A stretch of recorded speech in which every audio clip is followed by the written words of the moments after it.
Bom, seja para comemorar ou para debater, uma coisa é certa, o final de Stranger Things deu o que falar.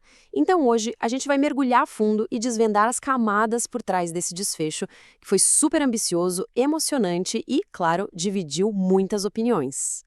Para organizar nosso papo, a gente começa falando sobre a filosofia por trás do final, depois a gente entra de cabeça no confronto decisivo, analisa o que aconteceu com os personagens, tenta decifrar o grande mistério da Eleven e, por fim, entende a mensagem principal de toda essa saga. Bora lá? Então, primeiro ponto, e talvez o mais importante para entender tudo o que acontece, a gente precisa sacar a promessa fundamental dos criadores. Stranger Things nunca foi uma história feita para terminar de um jeito desolador e cínico. Olha, os irmãos Duffers, os criadores, sempre foram muito claros sobre isso. Eles não estavam fazendo Game of Thrones, sabe? Enquanto muitas séries estavam na onda do choque, da subversão, de matar todo mundo, o objetivo aqui era outro. Sempre foi sobre esperança, sobre focar na força dos laços daquele grupo para superar qualquer coisa que viesse pela frente.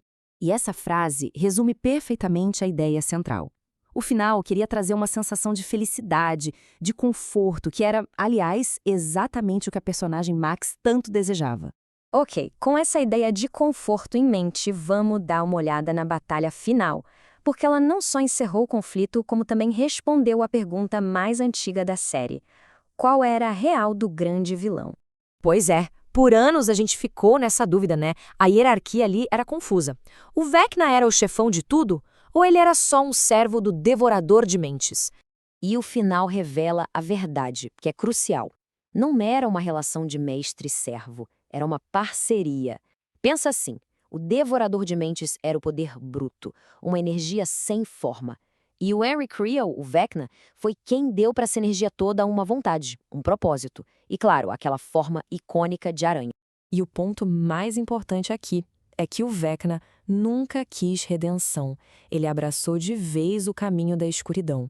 E isso faz dele um espelho sombrio perfeito para personagens como Will e a Eleven, que também passaram por traumas gigantescos, mas, diferente dele, sempre escolheram a amizade, a luz, em vez do poder e da vingança.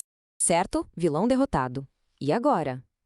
Agora, o final dedica um bom tempo para dar as recompensas emocionais para esses personagens que a gente acompanhou por quase uma década. Para o Hopper e a Joyce, a jornada termina com eles finalmente se permitindo encontrar a felicidade juntos. Eles conseguem de verdade superar aquele luto que definiu a vida deles por tanto tempo. E o mesmo vale para a turma mais jovem. O Will finalmente se aceita, deixando para trás aquele papel de vítima. A Max consegue se recuperar, alcançando o final feliz clichê que ela queria. E, para fechar com chave de ouro, o Lucas e a Max finalmente têm aquele encontro no cinema, que era uma promessa lá da 4ª temporada. Um símbolo lindo de cura e de volta à normalidade. Os adolescentes mais velhos também encontram seus rumos. A Nancy mergulha de cabeça na carreira de jornalista, o Steve encontra um novo propósito como mentor e o Dustin, no discurso de formatura, define o grupo como caótico bom, mostrando como toda aquela bagunça que eles viveram, na verdade, os uniu. A lição deles é que amadurecer é isso, encontrar a própria identidade, mesmo que signifique deixar alguns sonhos para trás. Mas o final deixa sua maior pergunta emocional no ar, sem uma resposta definitiva. E ela gira em torno do destino da nossa heroína principal. Depois que ela sela o mundo invertido, a Eleven simplesmente some. E isso deixa os personagens e a gente, o público, com aquela pulga atrás da orelha. Será que ela sobreviveu?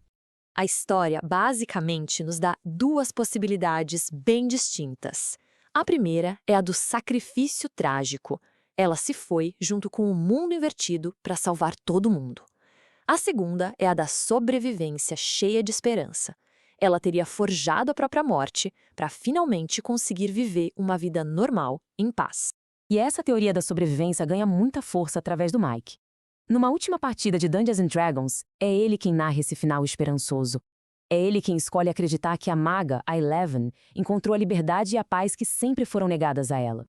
No final das contas, os roteiristas deixaram o destino dela em aberto de propósito. A escolha não é deles. A escolha é de quem assiste. Cada um pode decidir qual final traz mais conforto, qual fecha melhor a história. E isso se encaixa perfeitamente com o tema central da série. E essa ideia de escolha nos leva direto para a mensagem final da série. E a melhor forma de entender essa mensagem é através de uma analogia poderosa que está lá desde o primeiríssimo episódio. O final não é só sobre ganhar a batalha. É sobre fechar um capítulo. A série inteira, na verdade, pode ser vista como uma longa campanha de D&D com os amigos, onde o verdadeiro tesouro não é o que você ganha no final, mas a história que foi construída junto com todo mundo.